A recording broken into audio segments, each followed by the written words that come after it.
ገነት ሽሮ ቤት የሚጋፋው የቤተ ክህነት መነኩሴ ነው። ሆዳም መነኩሴ የዘረፉ ሁሉ መድኃኒት ነው የሚውጡት፣ ግን አይበሉትም። ቤረ ጽጌን የበሏት እየተበሉ ነው። አራዳ ጊዮርጊስን የበሉ እየተበሉ ነው። ለምንድን ነው የእንጀራ ጥያቄ የኛ ጥያቄ የሚሆነው? ለሚመለሱልኛ አጸፋዊ መልስ ልንገራችሁ። እንግዲያውስ ማን ጥፋተኛ እንደሆነ የህዝብን ድምፅ ነው፣ ህዝብ የሰጠውን ሀሳብ ነው።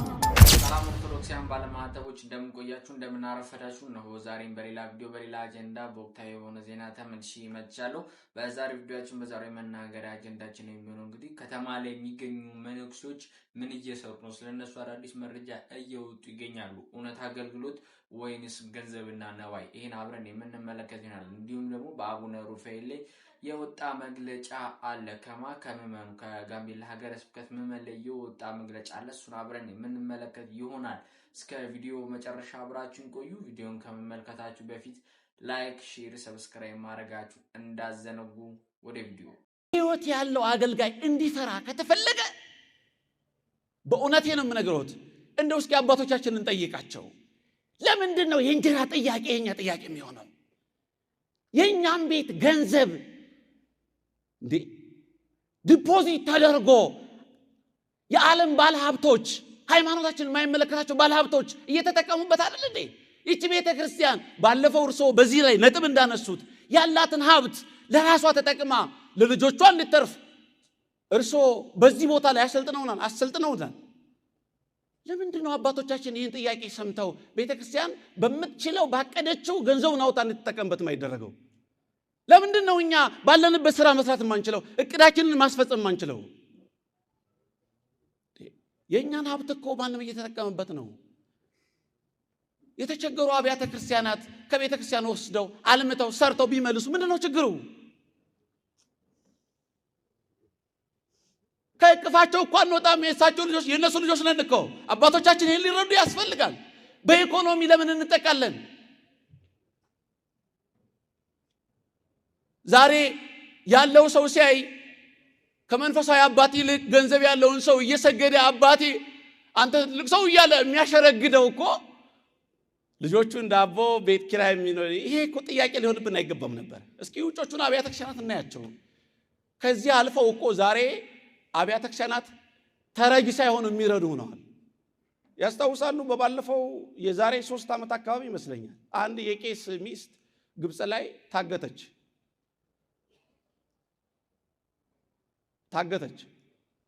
ማንም ሰው የማህበራዊ ሚዲያ ተጠቃሚ ስለሆነ ያውቃል ብዬ አስባለሁ።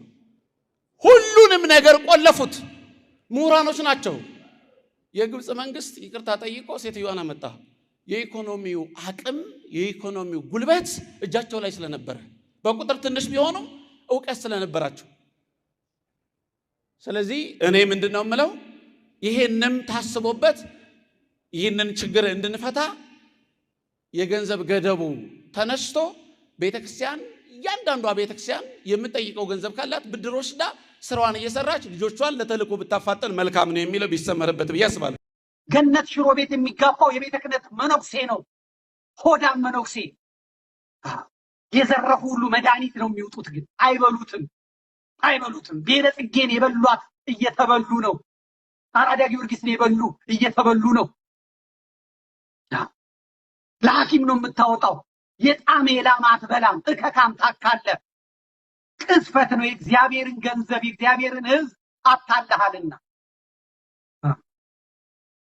ምዕመናን ኦርቶዶክሳውያን እነዚህን ከሸኔ የበለጡ ከወያኔ የበለጡ ከሻዕቢያ የበለጡ የቤት ውስጥ አንገጾች የከተማ መነኩሴዎች መዋጋት እንጀምራለን። መንገድ ላይ መነኩሴ ስታገኝ ምን አባት ሰራለ በለው። አንተ እንዲያምሮብህ እኔ ከስቻለሁ በለው።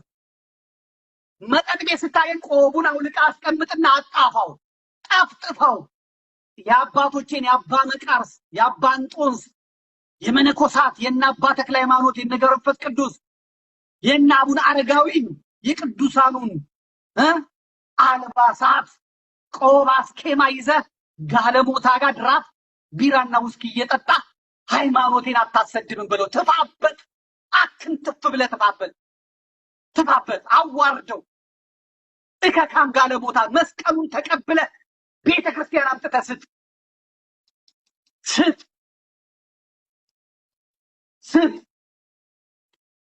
ድፈሯው በጥሳው ቤተክርስቲያን የተተበተበባት ኦርቶዶክስ እንዳታድግ ያደረጋት እላዋ ላይ የተጫነው ሌባ ጋለሞታ ከተማ የሚርመጠመጥ መነኩሴ ነው። ቤተክርስቲያን በካህን ነው የምትመራው፣ በካህናት ነው የምትመራው። ካህን ልጆች አሉት፣ ካህን ሚስት አለው። ሀገር የሚተካው ካህን ነው። ዶክተር የሚተካው ካህን ነው። ካህን የሚተካው ካህን ነው። መነኩሴ ከጸሎት ውጪ ምን አባቱ ይሰራል ነው ጥያቄው። ይሄ ነው። ምን አባት ትሰራለህ ነው። ምን አባት ትሰራለህ? የመነኮስከው ለፍትፍት ነው ወይ? የመነኮስከው ለሴት ነው ወይ? መጋፈጥ ያስፈልጋል።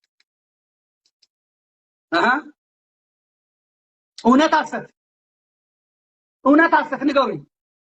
ሰማዕት ለመሆን ተዘጋጅ ነው ብለህ ሰማዕት ለመሆን በጥያቄ ሴት አጥፎ ሲዞር እህቴ ናት ሲል ትፋበት ጋለሞታ ከየት አባን ያገኘኸው በለው። አሸማቀው ሱፉን ለብሶ እንዲሄድ አድርገው። የ60-70 ሚሊዮን ብር መኪና እየነዳ ሴት ትፋበት። ገንዘብህ ነው፣ ላብህ ነው፣ የእናትህ የአባትህ ነው። ለቅዱስ ሚካኤል፣ ለቅዱስ ገብርኤል፣ ለእመቤታችን፣ ለኪዳነ ምሕረት ተብሎ የተሰጠ ብር ነው። እንደዛ የሚንቀባረርበት ሰሚት ስጋ ቤት፣ ፍየል ቤት፣ ቁርጥ ቤት፣ አሳ ቤት ስታየው ትፋበት። ውሻ ነው በለው፣ መጠጥ ድፋበት። ምንም አባቱ ያመጣው ያሳስርሃል። የሌባ ተቀባይ ፖሊሶች አሉ፣ ያሳስርሃል። ተሟገተው። የመነኩሴ ኑሮ እዚህ አይደለም በለው። ያንተ እናት እየደኸየች ያንተ እህት የምትበላው አጣ። ያንተን እህት የደኸየቿን ነው ገንዘብ ስለሌላት ገንዘብ አለኝ እያለ የሚያነጉራት ክብረ ንጽህናዋን የሚገስሰው መነኩሴ በነፃ ከክብር የሚያሳንሰው የስንትን ጎስቋላ ምዕመናንን ልብሴን እጠቢልኝ ቤቴን አርጊልኝ እያለ ስንቱን ነው ያነወሩት። ፍርድ ቤት ተመልከት። ኢትዮጵያ እንድትነሳ ከፈለክ ቤተ ክህነት ውስጥ የተሰገሰገው ሌባ ዘመቻ እንጀምራለን። ከየት አባ መጣ እንለዋለን። ለዚህ ጉዳይ ካህናት ተሰለፉ። ካህናት ከኔ ጋር ተሰለፉ። መረጃ አምጡ። ዲያቆናት ከኔ ጋር ተሰለፉ። ጥቂቶቹ ናቸው ቤተክርስቲያንን ቅኝ ግዛት እየገዙ ያሉት ጥቂቶች ናቸው። ተመራርተው ጥቁር ራስ የሚባል አያስፈልግም ብለው ቆብ የደፉ ማፊያዎች ተጠቃቅሰው ቤተክርስቲያኒቷን በድዷ እያስኬዱ ያሉት እነሱ ናቸው። ይሄን መንጋ እየገረፍክ ካላስወጣ፣ ይሄን መንጋ ልክ ካላስገባው ቤተክርስቲያን እንትን አትልም። አንተ የጳጳስ ልጅ የምታሳድገው የመነኩሴ ልጅ የምታሳድገው ምን ዕዳ አለብህ? በእግሩ እየሄደ ያስተምር፣ ከህዝብ ጋር እየተጋፋ ያስተምር። ወንጌላውያኑማ የግብፅ መነኮሳት የግብፅ አባቶች አውሮፕላን ቢገዛላቸው ያምራል፣ ያስተምራሉ፣ ህዝብ ይቀንሳሉ፣ ህዝብ ይቀሰቅሳሉ፣ ያስተምራሉ፣ የተቸገረ ይረዳሉ፣ ያዘነ ያረጋጋሉ። አንድ ካህን ሲገደል ፓትርያርኩ ገዳም ይገባል፣ የግብፅ መንግስት ሄዶ ይለምነዋል። እኛ ጋር 1,000 ሚሊዮን ኦርቶዶክሳውያን ታርደው ዝም በል ይላል። አራጁ ቤተ ክህነት ነው ያለው፣ ገዳዩ ቤተ ክህነት ነው ያለው። ሂድ ጳጳሱን አሜሪካ ሲሄድ ይዞ የሚሄደውን ሻንጣ ላይ የሚጭነውን ተመልከት። የሴት ቀሚስ፣ የሴት ፓንት፣ የሴት ጡት ማስያዣ፣ የህፃን ልጆች የወንድ የሴት የህፃን ልጆች ልብስ 4 ሻንጣ 5 ሻንጣ ውስኪ ቮድካ ነው ይዞ የሚሄደው። የምትጭኑ ሰዎች የላካችሁልኝ ቪዲዮ ታዩት የለ እና የማንም ካለሞታ አሜሪካ ሄዶ በነፃ ከዛ በዶላር ይዞ የሚመጣበት ምክንያት የለም። ምዕመናን የጳጳስ የመነኩሴ ልጅ የሚያሳድጉበት ምክንያት የለም። ምዕመናን የጳጳስ ባንክ በብር የሚያጨናንቁበት ምክንያት የለም። ገዳማውያን እየተፈቱ ነው፣ እየተራቡ ነው፣ እየተጠሙ ነው። መነኮሳት እየተራቡ ነው። ንዋያተ ቅድሳት ጠፍቷል። የሚቀድስ ማስቀደሻ ዘቢብ ዕጣን ጠፍቷል። አንድ ጳጳስ ባንክ ቡክ ውስጥ በዘመዱ በእህቱ በወንድሙ በረዱ ስም የሚቀመጥበት ምክንያት የለም። አንድ ጳጳስ ለ4 ወንዶች 4 ቤት የሚገዛው ወንዶቹ ምንድን ናቸው? እንደው ሌላው ይቀር፣ ለሹፌሩ፣ ለጠባቂው፣ ለአራት ሰዎች ለወንድ የሚገዛው ምን ስለሆነ ነው? ምን ስለሆነ ነው? አንድ ጳጳስ ለወንድ የሚገዛው በዚህ ጉዳይ ላይ እስቲ እውነት እናውራ ከተባለ ቅድስት ቤተክርስቲያን ይህን ያህል ዋጋ እንድትከፍል እያደረጋት ያለው ማን ሆነና? ቅድስት ቤተክርስቲያን እናቃታለሁ በሚል ችግር የለውም በምትለው ቃል ቅድስት ቤተክርስቲያን ውስጧ እየተቦጠቦጠ ያለው በማን ሆነና? ከተማ ላይ የሚገኙት መነኮሳት የደብር አስተዳዳሪዎች አሁን ላይ እያደረጉ ያሉት ነገር ገንዘብን ከመብላት ውጪ ምንም ፋይዳ እያደረጉ አይደለም። አንድ ቤተክርስቲያን ለመስራት የሆነ በጀት ቢበጀትለት 4-5 ሚሊዮን ብር ቢበጀትለት አንድ አውደ ምሕረት ላይ ቆመው የራሳቸውን ጥቅም ለማስኬድ ሲሉ ብቻ ገንዘባቸውን የ4 ሚሊዮን የተበጀተውን በአንድ አውደ ምሕረት ላይ መሰብሰብ ይችላሉ። ምን አይሰስትም፣ ምን እጁን አይቆጥብም። ለቅድስት ቤተክርስቲያን 4 ሚሊዮን ብር መሰብሰብ ይችላል አውደ ምሕረት ላይ ለንግስ ሰዓት ቆሙ ማለት አስቡት። ከ4 ሚሊዮን ብር ከተበጀተለት በጀት በላይ ሲመጣ የሚይዙት ገንዘብ እነሱ ናቸው፣ ሌላ ማንም አይደለም። መነኮሳቱ አዲስ አበባ ላይ ተቀምጠው ዓለም በቃኝ ያሉ መነኮሳት ናቸው ደብር እያስተዳደሩ የሚገኙት። ነገር ግን አሁን ላይ ገንዘብ ቢዝነስ ስትመጣ ብዙ ነገር እያደረጉ ይገኛሉ። በአይናችን እያየነው የምንገኘው ነገር ነው። ልንካካድ ማንችለው ነገር ነው። አዲስ አበባ ላይ ያላችሁ መነኮሳት እንደው በማምላክ ተጠንቀቁ። ዓለማዊውን ነገር አስሸንፏችሁ ቅድስት ቤተክርስቲያንን አቦጥምጧት። ይህ የልጅነት ንግግራችን መልእክታችን ነው። ቅድስት ቤተክርስቲያንን በዚህ ልክ እየቦጠበጧቸው እየበላችኋት ምዕመኑ ሲናገራችሁ ለምን ይከፋችኋል? በቅድስት ቤተክርስቲያን ጉዳይ ካህን ሆንክ ምዕመን ሆንክ ምንም ሆንክ ግድ አይሰጠን። መናገር እስካለብን እንነግርሃለን፣ እስከምትሄዱ ጥግ ድረስ እንመጣብሃለን። በቅድስት ቤተክርስቲያን ጉዳይ ካህን ነህ ጳጳስ ነህ እንዲህ ነህ ተብሎ ነገር ጉዳይ የለም። አንተም የቆምከው ለቅድስት ቤተክርስቲያን ነው። እኔም የተፈጠርኩት ደግሞ ለመድኃኔዓለም ነው። ከመድኃኔዓለም በታች ቅድስት ቤተክርስቲያን ሐዋርያት የሰሯትን ቅድስት ቤተክርስቲያንን አክብሬ ላስከብር ግድ ይለኛል። ስለዛ በተጠነቀቁ መልካም ነው ማለት ፈልጋለሁ። ወደ ቀጣይኛው ቪዲዮ እናልፋለን። አመሰግናለሁ። ብዙ አባታችን የዛሬ 10 ዓመት በግንቢ ሀገረ ስብከት እያሉ ገብቼ ብዙ ነገር ሲታሙ ከማማት እውነትን ማጽናት ይሻላል ብዬ ብዙ ነገር ነግሬዎት ነበረ።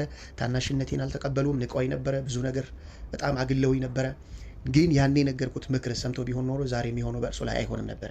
እኔ ሰለቸኝ በየቀኑ ስለ እርሱ የምሰማው እኔ ጋር ያለው መረጃ እንኳን እኔ ራሴ የማውቀው መረጃ እንኳን ምክንያቱም 8 ዓመት አውቆታለሁ። 1 ወር ሙሉ ኢትዮጵያ ውስጥ እየዞርን አብረን አገልግለናል።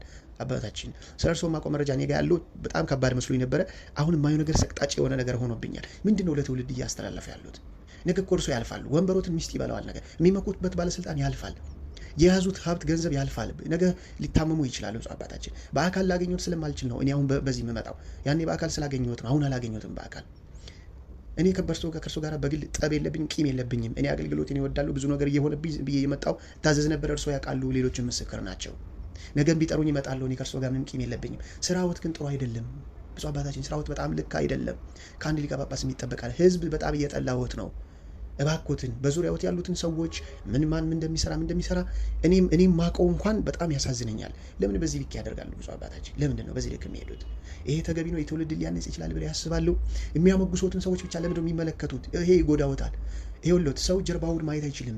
ሰው ነው የሰውን ጀርባ አይቶ ጀርባ ላይ ይሄ አለ የሚባለው። እኔ ደግሞ መልካም ጎኖትን አውቃለሁ፣ መጥፎ ጎኖትን ደግሞ ስለገነነ እሱ ነገር እንዲተዉ ፈልጋለሁ። ስለዚህ ብፁዕ አባታችን መጽሐፍ ቀን የሚያመጣውን አታውቅምና ዛሬ በሚሆኑ ነገር አትመካ ስለሚል ትምክህቶትን ይተውት፣ የስጋ ትምክህቶትን። እርሶ መንፈሳዊ አባት ነው፣ ከእርሶ ብዙ ነገር እንጠብቃለን። እርሶ የሚያሞግሱትንና የሚያታልሉትን ሰው ነው የሚወዱት እንጂ እውነታውን ችግሮትን የሚነግሩትን አይወዱም። ይሄ ደግሞ እያጠፋዎት ነው፣ ትውልድንም እያጠፋ ነው። ከህዝብ ጋር ግብግብ ውስጥ በመግባት ቪዲዮ በመስራት የአይነት ነገር ከማድረግ ይቆጠቡና ሱባኤዎትን ገብተው ተደብቀው የማንነት ለውጥ አሳይተው ነገ መልካም ዘር መዝራትና ማጨድ እንዲችሉ ይህንን እንዲያደርጉ አሁንም ደግሜ የታናሽነት ምክሬን ለግሳለሁ። እኔ በበኩሌ አከብሮታለሁ፣ ወዶታለሁ። አባቴ ኖት፣ ቡራኬው ይደርብኝ። ነገምና ቢሉኝ እመጣለሁ፣ ቢያዙኝ ታዛዥ ነኝ እንደሚያውቁኝ። ይቺ ነገሮትን ግን ቢተው ብዬ በታላቅ ተማጽኖ ማጽኖታለሁ። ስላደመጡኝ አመሰግናለሁ። ብፁዕ አባታችን እግዚአብሔር ይስጥልኝ። ለኔ መለሱልኝ አጸፋዊ መልስ ልንገራችሁ። እንግዲያውስ ማን ጥፋተኛ እንደሆነ አንተ ማነህ? ከየት ነው የመጣኸው? ባህለው የትም ቦታ ሄደህ እንዳታገለግል ደብዳቤ ጽፍብሃለሁ። ቤተክርስቲያን ልዘርፍ ነው ልትለው የመጣኸው ነው ያለው። የተዋህዶ ልጆች እንደተለመደው ይህንን ቪዲዮ ሼር፣ ኮፒ ሊንክ፣ ሪፖስት አድርጉ። ጆሌን ተዋህዶ የቪዲዮ ከና ሼር፣ ኮፒ ሊንክ፣ ሪፖስት ወራ ገለተማ አመሰግናለሁ። በአቡነ ሩፋኤል ላይ በሰራሁት ቪዲዮ እነዚህ የመሳሰሉ ኮመንቶችን አንብቤ ያለው አባቶችን ያቃለልኩ መስሎ ለታያችሁ ሰዎች አንድ ነገር ማለት ፈልጋለሁ። የማቴዎስ ወንጌል ምዕራፍ 18 ቁጥር 16 አካባቢ ማንም ቢበድልህ ከወንድሞች ጋር ሁለት ሰዎች ባሉበት ምን በለው ውቀሰው ተነጋገሩ ነው የሚለው አይደለ? ዝቅ ብሎ ደግሞ ቢል ለቤተክርስቲያን ተናገር። ቤተክርስቲያን የተባለው እኮ የኛ ህብረታችን ነው። ስለዚህ እኔ እሳቸውን ከአንድም ሁለትም ጊዜ በላይ ይህን ሁሉ ዓመት አብሬያቸው ስቆይ እምቢ ስላሉ ሌላ ማስፈራሪያ ስለሰጡኝ ንቄ ሳይሆን አክብሬ ነው የተውኩት። ለምሳሌ ባለፈው ነግሬያቸዋለሁ፣ መጀመሪያ ቪዲዮ ላይ እዛ ያለው ነግሬያቸዋለሁ። እምቢ ስላሉ ነው ብያቸዋለሁ። የት ነበርክ የሚል ኮመንት አያስፈልግም። ቪዲዮ ሙሉ በሙሉ ብትሰሙ ነው። እሺ እንዲህ ካላችሁ አንድ ልጨምርላችሁ ነው። 2014 ላይ ጋምቤላ ሀገረ ስብከት እያሉ ደግሞ ገብቼ 2-3 አገልጋዮች ባሉበት ነግሬያቸዋለሁ። ምስክሮች ከሆኑ ካልፈሩ ለእንጀራቸው ካልሰጉ እነዛ አገልጋዮች ዛሬ ይመሰክራሉ። ሁሉም ባሉበት አባታችን ይተው ብዬ ስላቸው ለኔ መለሱልኝ አጸፋዊ መልስ ልንገራችሁ። እንግዲያውስ ማን ጥፋተኛ እንደሆነ አንተ ማነህ? ከየት ነው የመጣኸው? ባህለው የትም ቦታ ሄደህ እንዳታገለግል ደብዳቤ ጽፍብሃለሁ። ቤተክርስቲያን ልዘርፍ ነው ልትለው የመጣኸው ነው ያለው። እሺ ብፁዕ አባታችን ይባርኩኝ ብዬ ቡራኬ ተቀብዬ የወጣሁት። እንዴት ነው እናንተ እውነት የምትፈልጉት? በእድሜ ከሸመገለ ሰው ነው? ወጣቱ ጋር እውነት የለም፣ እኔ ጋር እውነት የለም። እሺ አንደኛ ጢሞቴዎስ ምዕራፍ 4 ቁጥር 8 አካባቢ ላይ ምንድን ነው የሚለው? በጽድቅና በእውነት በፍቅርና በምን በቃ ብቻ ለሚያምኑት ምሳሌ ይሁን እንጂ ማንም ታናሽነትን አይናቀው ይላል። ስለዚህ እኔ ታናሽ ብሆን ትህትና በተሞላ መንገድ ይኸው በምታዩት መንገድ ባለፈው በሰራሁት ቪዲዮ መንገድ አክብሬ የታላቅን ስህተት እንዲያርሙ መናገር ነውር አይደለም፣ መጽሐፍ ቅዱሳዊ ነው ለማለት ፈልጌ ነው። ከናፍ ጆሌ ተዋህዶ አቦቲኪን ዋነን ሰልፕስን የተሰሊትን ፈካቲና ዱጋ ለፈጅሩ ዱባዴ ይችላል ሲያለማ ኡልቲም ይሳንገሩ ስለ ጣሊያን ስለ ተርጋ የሰዩ ለጣ ያከኝ ተጃጅ ለጀለኛ አከነትና ዲቢዘን አንየሮሰን ማለንገ የሚለስ አንደት ኩፌን ኤብ ፍራዴንኬ መሌ አከሳን ዋንንታና ዲቢሴ ዋንታን ዲቢዘ ሞሲን ዱጋ ከም በርባደን ሙሪና ሚውሪ ሳዲ ሜፊ ለመፍሩ ዳራ ዮኪን ሞነ መቀበኝ ቀብራል ዱጋን እኮ ጆሌ ብረዩ ጅርቲ አከምት ያዱ ከናፍ ሰኙማ ከሰት ሞሪ ተመዘዙ በርባደን ዲሳ የፋይዳ ደቤ ነው አነከስቴ ስንትስ ፈካቲና ጠቅማጥቼ እንዲሆንኩም የሚመስላችሁ ሰዎች አላችሁ። እኔ በጣም ኩሩ አገልጋይ ነኝ። በደንብ ነው የሚያውቁኝ አገልጋዮች ንገራችሁ። ኩሩ አገልጋይ በጭራሽ በጥቅም ማምን ሰው አይደለም። ይሄ ብቻም አይደለም። ቤተክርስቲያን ውስጥ ምንፍቅና ለመዝራት በጉቦና በተለያየ መንገድ የገባችሁ ማውቃችሁ እናንተም ላይ የጨነቀለት አለ ዳኛው አለ ጋሼ ሩፋኤል እንግዲህ ጀለቢያውን እየጎተተ ከዲማ ወረዳ ቤተ ክህነት ወደ መንገሽ ወረዳ ቤተ ክህነት አምርቷል። ከዋናው መቀመጫው ከላይ ከጋምቤላ ከተማው ላይ ምዕመናን በጣም በብርቱ ቁጣ እንደሚነርፉትና እንደማያስጠጉት እንደማይቀበሉት ሲያውቅ እንግዲህ ወረዳ ለወረዳ እየተንከራተተ ገስት ሃውሶችን እያጣበበ ነው። ዛሬ ደግሞ እንግዲህ ታይቶ የማይታወቀውን በሁለት ወረዳ ላይ አንድን ግለሰብ ስራ አስኪያጅ አድርጎ ሹሟል። ይሄ በጣም ስህተት ነው። ምናልባት ያ ስራ አስኪያጅ የራሱ ተላላኪ ቀኝ እጅ መሆኑ ይታወቃል። ስለዚህ ይህንን መረጃ ለሁሉም ሰው እንዲዳረስ ሼር፣ ኮፒ ሊንክ፣ ሪፖስት ዲዩስ በማድረግ አካውንቱን ማነቃቁት መልካም። ከሁላችሁ ሰዎች በውስጥ እንደተላከልኝ ከሆነ ብፁዕ አቡነ ሩፋኤል አሁንም ተቃውሞ እየተነሳባቸው ነው። ይህ የምትመለከቱት ቪዲዮ 17 ዓመት ወይም ከዛ በላይ በመሩባት በጋምቤላ ሀገረ ስብከት እጅግ በጣም ብዙ ነገር ተፈጥሮብናል፣ ከዚህ በኋላ መታገስ አንችልም በማለት የሰኔ ሚካኤል ቀን ያላቸውን ተቃውሞ ገልጸዋል። ሙሉ ቪዲዮን ከፈለጋችሁ በቴሌግራም ላይ እለቅላችኋለሁ። በዚህ ሊንክ የገባችሁ መስማት መመልከት ትችላላችሁ። እሺ እኔም ማቀርብላችሁ የህዝብን ድምፅ ነው። ህዝብ የሰጠውን ሐሳብ ነው። በስመ አብ ወወልድ ወመንፈስ ቅዱስ አሐዱ አምላክ አሜን። የተከበራችሁ የጋምቤላና አካባቢዋ የምትገኙ የኢትዮጵያ ኦርቶዶክስ ተዋሕዶ ቤተክርስቲያን ምዕመናንና ምዕመናት ሀገረ ስብከታችን ያለውን ሁኔታ አስመልክቶ ምዕመኑ በራሱ ተነሳሽነት የቤተ ክርስቲያን ጉዳይ ያገባኛል፣ ይመለከተኛል በማለት በነቂስ በመውጣት በቁጥር ከ500 ምዕመናን በላይ በመገኘት ከፍተኛ የሆነ የህዝብ ውይይት የተደረገ ሲሆን በውይይቱ ላይ መነሻ የሆኑት የሀገረ ስብከቱ ሊቀ ጳጳስ አቡነ ሩፋኤል ሀገረ ስብከቱ በቆዩባቸው ዓመታት የመጡ አካባቢ መልካም ጅምር ያሳዩ ቢሆንም ነገር ግን ከተወሰኑ ዓመታት በኋላ በሀገረ ስብከቱ ላይ ያደረሱትን በደል ማለትም በቀረበው ጽሑፍ ዝርዝር መሰረት ምዕመኑ በስፋት ከተወያየ በኋላ የሚመለከቱትን የአቋም መግለጫ አውጥቷል። መነሻው አሁን ካደመጣችሁት ዝርዝር ጽሑፍ ነው ማለት ነው። አንደኛ፣ ከሀገረ ስብከቱ የተወሰዱ ንብረቶች በአስቸኳይ ተጣርቶ እንዲመለሱ እንጠይቃለን። ሁለተኛ፣ እስካሁን ድረስ ከአብያተ ክርስቲያን የተሰበሰቡ ለጠቅላይ ቤተ ክህነት መግባት የነበረበት ገንዘብ ተጣርቶ ተጠያቂ እንዲደረጉ እንጠይቃለን። ሶስተኛ፣ የቤተ ክርስቲያኒቱን ትልቁን በደንብ አዳምጡ። የቤተ ክርስቲያኒቱ ሕግ፣ ዶግማና ቀኖና የሚጥሱ ስራዎች ሲሰሩ መቆየታቸውን ስላረጋገጥን ጠቅላይ ቤተ ክህነት እርምጃ እንዲወስድ ስንል እናሳስባለን።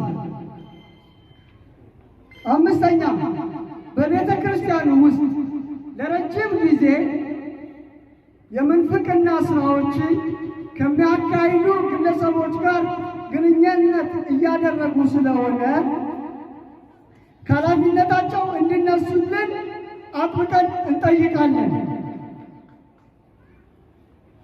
አምስተኛ፣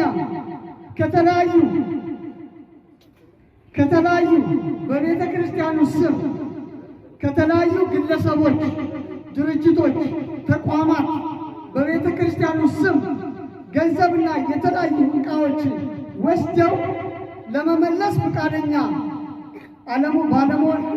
አለመሆናቸውን ስላረጋገጥን ከዚህ በኋላ ማንኛውም ግለሰብ ስልጣን ክህነታቸውን በማየት እንዳይታለል እናሳስባለን። ስድስተኛ፣ በሀገረ ስብከታችን ውስጥ እየሰሩ ያሉትን የሕግ፣ የቀኖና እና የዶግማ ጥሰቶችን የሚያጋልጡትን ግለሰቦች በማስፈራራት በማሳሰር እንዲሰደዱ የተደረገ ሲሆን ከዚህ ድርጊት እንዲታቀቡ እናሳስባለን። 7 በጋምቤላ ሀገረ ስብከት ያልተሰሩ የልማት ስራዎችን ሰርቻለሁ፣ ያላለሙትን አልምቻለሁ፣ ያላጠመቁትን አጥምቄያለሁ በማለት ለጠቅላይ ቤተ ክህነትና ለጋምቤላ ምዕመናን የሚያቀርቡት የውሸት ሪፖርትን እንቃወማለን። 8 በ43ኛው ሰበካ መንፈሳዊ ጉባኤ ላይ በአቡነ ተክለ ሃይማኖት ገዳም 98 ኩንታል ለውዝ እና ሰሊጥ፣ በጎደረ ወረዳ 129 ኩንታል ቡና፣ በመንገሽ ወረዳ 2145 ኩንታል ቡና አምርቻለሁ። እንዲሁም በሀገረ ስብከቱ ውስጥ 11 ህንፃዎችን አስገብቼ ከፍተኛ ገቢ እንዲያገኙ አድርጌያለሁ። እንዲሁም በክልሉ 3 ፎቆችን አስገንብቼ ትምህርት ቤቶችን ከፍቼ 13 ፎቆችን አስገንብቼ ትምህርት ቤቶችን ከፍቼ አገልግሎት እንዲሰጡ አድርጌያለሁ ያሉትን ፍጹም ነጭ ውሸት ያልሰማው የጋምቤላ ሕዝበ ክርስቲያን ሐሰት መሆኑን እንዲያረጋግጥልን እናሳስባለን።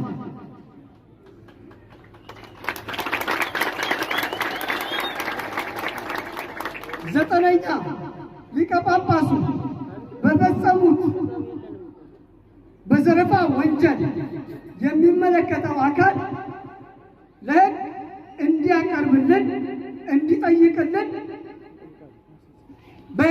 እንዲቀርብልን እንጠይቃለን። 10ኛ እኚህ አባት በአካባቢያችን ላይ ብዙ በደልን ያደረሱ በመሆናቸው በአባትነት እንዲሁም በሊቀ ጳጳስነት ዳግም የምንሸከምበት ጫንቃ ስለሌለን ፈጽሞ የማንቀበላቸው መሆንን እያሳሰብን በምትተካቸው ቀድሶ የሚያቆርብ ወንጌልን የሚሰብክ የሚረግም ሳይሆን የሚመርቅ የሚያሳስር ሳይሆን የሚያስፈታ የሚያጣላ ሳይሆን የሚያስታርቅ የሚከፋፍል ሳይሆን አንድ የሚያደርግ ፖለቲከኛ ሳይሆን መንፈሳዊ እውነተኛ አባት ቅዱስ ሲኖዶስ እንዲመድብልን በእግዚአብሔር ስም እንማጸናለን። አንዳንድ ሰዎች አፋቸውም እጃቸውም ስለማይጾም እንዲህ የሰማይ ስባሪ ያክላሉ። ሲያዩት ያለማረ ሲበሉት አይጥምም ይላል የሀገሬ ሰው። እንዲህ አይነት አባት ስለ ስጋ መገዛት ቢያስተምር አያምርበትም። ለማንኛውም ጾም ከመንፈሳዊ ጥቅም ባሻገር ትዕግስትንና ራስን መግዛት እንዲቻል ያደርጋል። በቅዱሳን አባቶች አስተምረው ጾም ነፍስን ብቻ ሳይሆን ስጋንም ለአገልግሎት የሚያዘጋጅ መንፈሳዊ ልምምድ እንደሆነ ይገለጻል። በዚህ ዘመን ሳይንስ ስለ ጾም ጥቅም አበክሮ እየተናገረ ይገኛል። ከሚሰጣቸው ጥቅሞች የሰውነት ክብደት መቀነስ፣ የልብ ጤና፣ የአእምሮ ጤና፣ የተስተካከለ የሰውነት አቋም በጾም እንደሚገኝ ሳይንስ በጥልቅ ያብራራል። ለመንፈሳዊ ዓለም የሚደረገው ጾም የተስተካከለ ቁመናን የሚሰራ ትልቅ መሳሪያ ሆኖ እናገኘዋለን።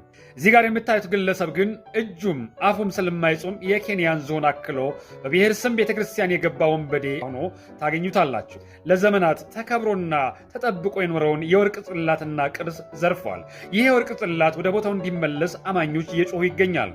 ለጽላት ክብራቸውን አሳልፈው የሰጡ አባቶች ባሉባት ሀገር በታሪክ ተደርጎ የማያውቅ ጳጳስ ለጽላት ይሞታል እንጂ ይሰርቃል የሚል ታሪክ በሌላት ቤተክርስቲያን ዛሬ እንዲህ አይነት አባት መሳይ ወንበዴ አፍርታለች። ይህን ወንበዴ ቤቷ አስገብታ ክብሯን እያዋረደች ትገኛለች። ከሀገረ ስብከት እንዲነሳ የተጀመሩ ድምፆች የቀጠሉ ሲሆን አንዳንድ አካባቢዎች ምዕመኑ ወደ ቤተክርስቲያን አናስገባም እያለ እያባረረው ይገኛል። አንዳንድ ቦታዎች ደግሞ ገብቶ ሹመት እስከ መስጠት ደርሷል። በዲማ ወረዳ ቤተ ክህነት ከ4 አጥቢያዎች ጠባቂዎችን ጭምር በማስፈራራትና በማስገደድ ከ4 ሚሊዮን ብር በላይ እንደዘረፈ የሚታወስ ነው። የቤተ ክርስቲያን ልጆች ቤተ ክርስቲያናቸውን ከዚህ ሰው ጠብቆ ጥያቄያችን መጠየቅ እንቀጥላለን። እንዲህ የሚቀጥለው እስከ መቼ ነው?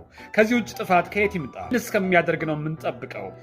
ጳጳስ ቤተ መቅደስ ያንጻል እንጂ ጽላት ይሰርቃል ወይ? ለማንኛውም በአካልም በግብር እንዳያችሁት ነው እንግዲህ 4 ኪሎ መተህ ስለ ኦሮሞ ተዋጋ ያለ ጳጳስ እንዴት ነው የቅዱስ ቤተክርስቲያን ለዞም ከሰባት ሀገረ ስብከት በላይ የበላይ ኃላፊ ሆኖ እንዲያስተዳድር ሊመራ የሚችለው? ዘረኛ፣ ብሔርተኛ፣ ጎጠኛ እንደው የሰማይ ስባሪ የሚያክል ሰው ቅዱስ ቤተክርስቲያንን ሊያገለግላት እንደው መነኩሴ ነው። የዛሬ 3 ዓመት የተፈጠረውን ነገር ሁላችንም እናስታውሳለን። እነኛ ሸፈቱ እንጂ ይሄም እጁ አለበት። አስቡት 4 ኪሎ ድረስ መተል ለኦሮሞ ተዋጋ ያለ ጳጳስ ዘረኛና ጎጠኛ የሆነው ይዘር ጎጥ የተባለውን ነገር ሊያጠፋ ሊመክር ሊገስስ የሚገባው አባት ሊያውም ጳጳስ ዛሬ ላይ ተነስቶ ለኦሮሞ ተዋጋ ማለት ጳጳስ ሆኖ አስቡት እንግዲህ ዓለም በቃኛ ያለ ጳጳስ የቤተክርስቲያን ንብረት ሀብት ጽላት ሲዘርፍ ይሄ ምኑ ነው ጳጳስ ታዲያ? እንደው በማምላክ እስቲ እናንተ ፍረዱ።